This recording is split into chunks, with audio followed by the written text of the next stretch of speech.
aujourd'hui, l'économie mondiale est gérée. Et ça va aller de mal en pire. Pourquoi? Il y a maintenant, par exemple, la monnaie électronique qui est en train d'être vraiment répandue dans le monde. Nous voyons peut-être certains avantages, mais nous ne voyons pas aussi ce qui peut se cacher comme danger derrière ces évolutions technologiques. Quand on dit monnaie électronique, on dit monnaie qu'on peut facilement bloquer.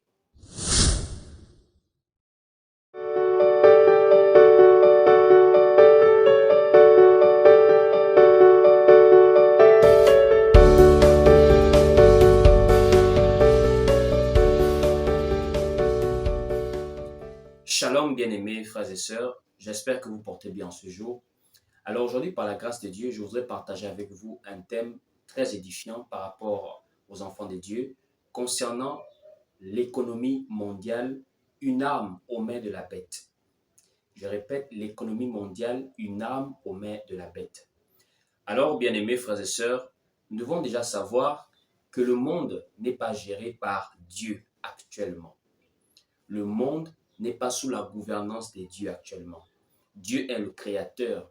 Dieu est celui qui a installé toute chose telle qu'elle est depuis la création. C'est lui qui a tout programmé, qui a créé les cieux et la terre et tout ce qui s'y trouve.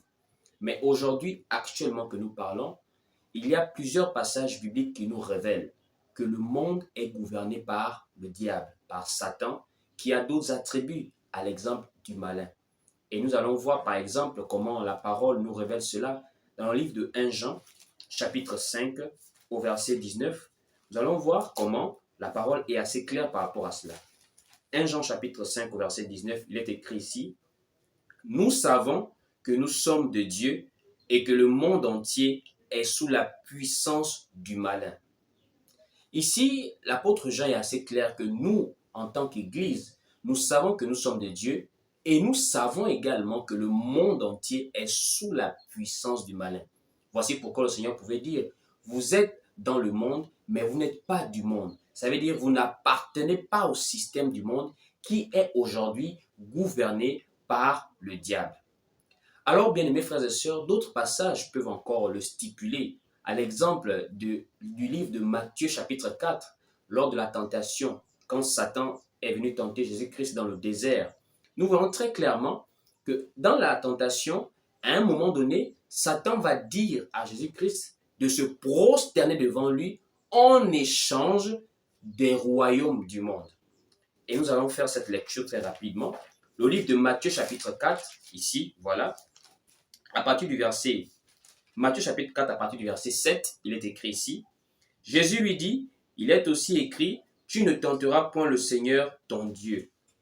Le diable le transporta encore sur une haute montagne, sur une montagne très élevée, lui montra tous les royaumes du monde et leur gloire. Et il lui dit, je te donnerai toutes ces choses si tu te prosternes et m'adores. Donc on dit ici, il montre à Jésus-Christ les royaumes du monde. Quand on parle des royaumes du monde, on parle de la gouvernance du monde. Or, bien-aimés frères et sœurs, nous savons aujourd'hui que qui gère l'économie, gère le monde en fait. Voici pourquoi nous allons remarquer quelque chose aujourd'hui qui va nous amener à comprendre pourquoi je dis l'économie mondiale, une arme aux mains de la bête.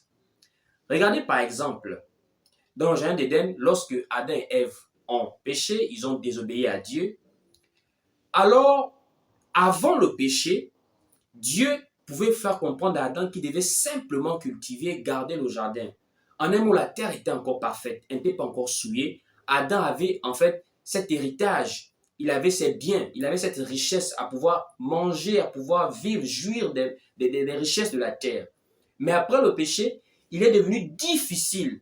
Voici pourquoi Dieu dit à Adam, le sol sera maudit à cause de toi, et c'est à la sueur de ton front que tu en mangeras, que tu en tireras du pain en fait, que tu pourras te nourrir. Mais nous ne comprenons pas aujourd'hui comment est-ce que dans le livre d'Apocalypse, il y a une femme qui est assise sur une bête et cette femme a des pierres précieuses. Elle a véritablement elle a véritablement des choses que l'on peut remarquer qui semblent être précieuses, qui semblent symboliser en fait la richesse, qui semblent symboliser l'économie. D'où a-t-elle pris cette économie? D'où a-t-elle tiré ses richesses? Et nous allons lire cela dans le livre d'Apocalypse, chapitre 17. Nous allons prendre Apocalypse, chapitre 17, pour bien voir ce passage qui montre cette femme assise sur une bête. Apocalypse, chapitre 17, à partir du verset 4.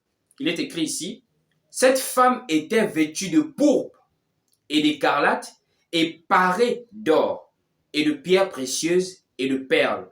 Elle tenait dans sa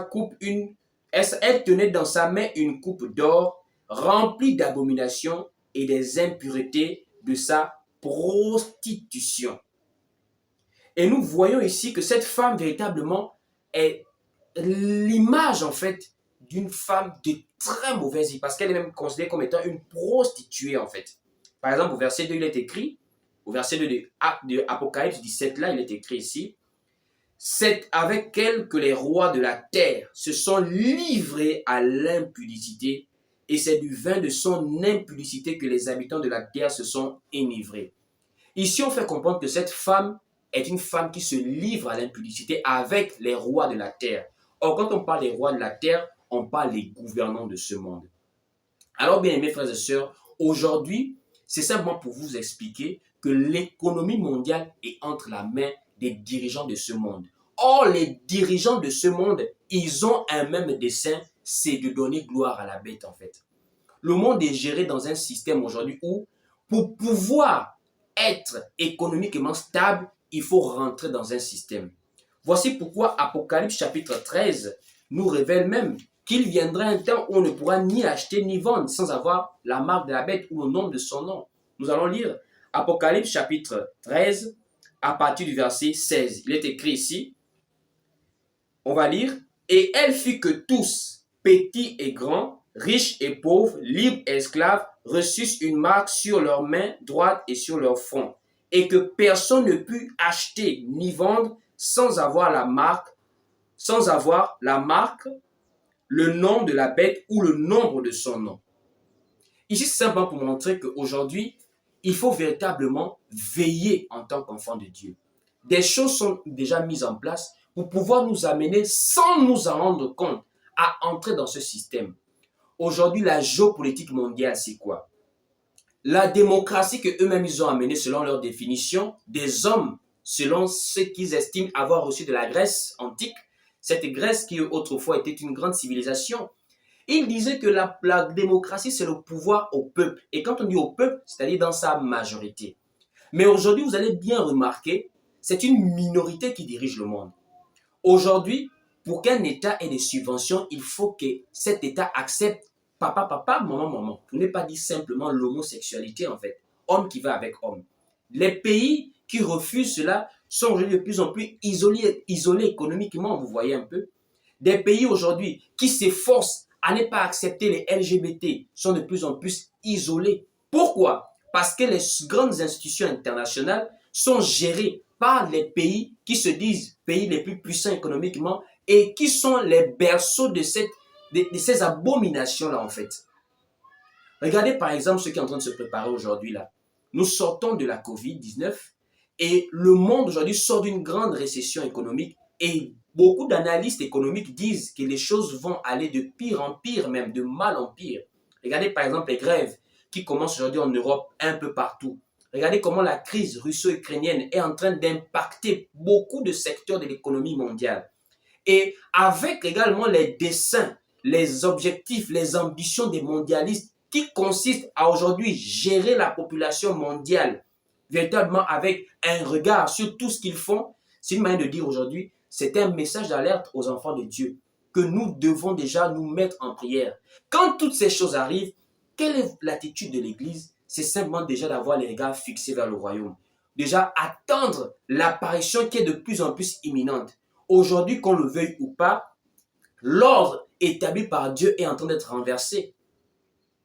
Dieu avait laissé la femme comme étant un sexe faible par rapport à l'homme.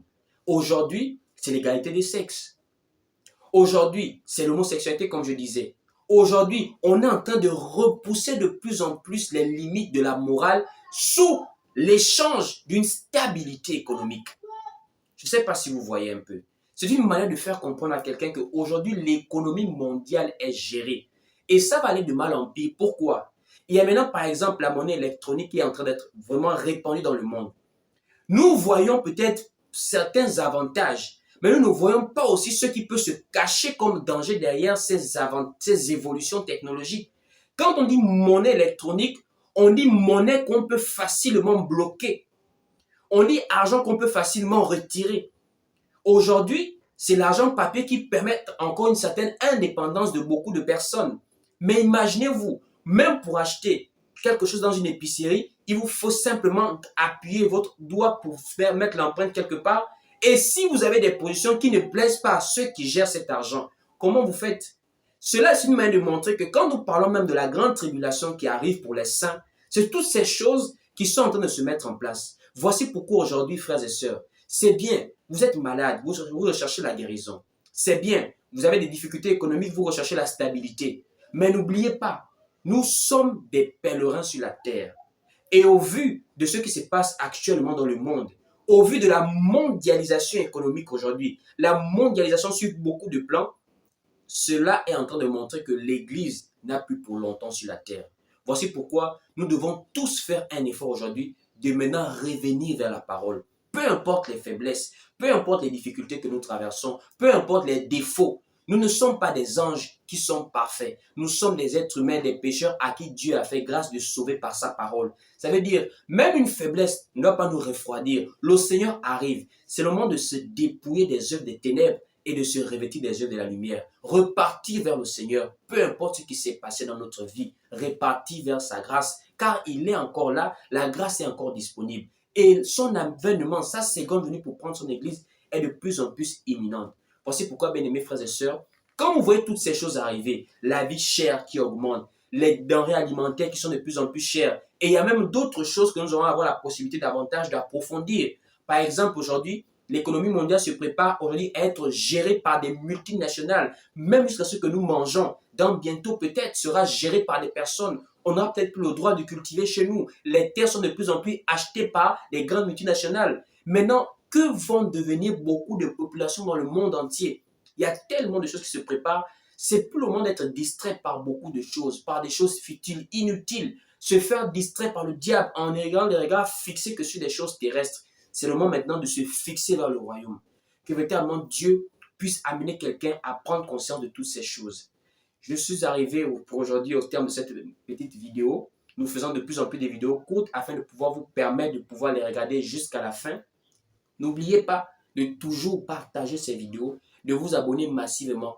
Et pour toute personne qui ont des questions, des besoins d'être entretenus, d'être conduits, des besoins de prière, vous pouvez également nous contacter au numéro qui s'affiche sur le bas de votre écran. Nous avons une page Facebook, une chaîne YouTube et un compte TikTok.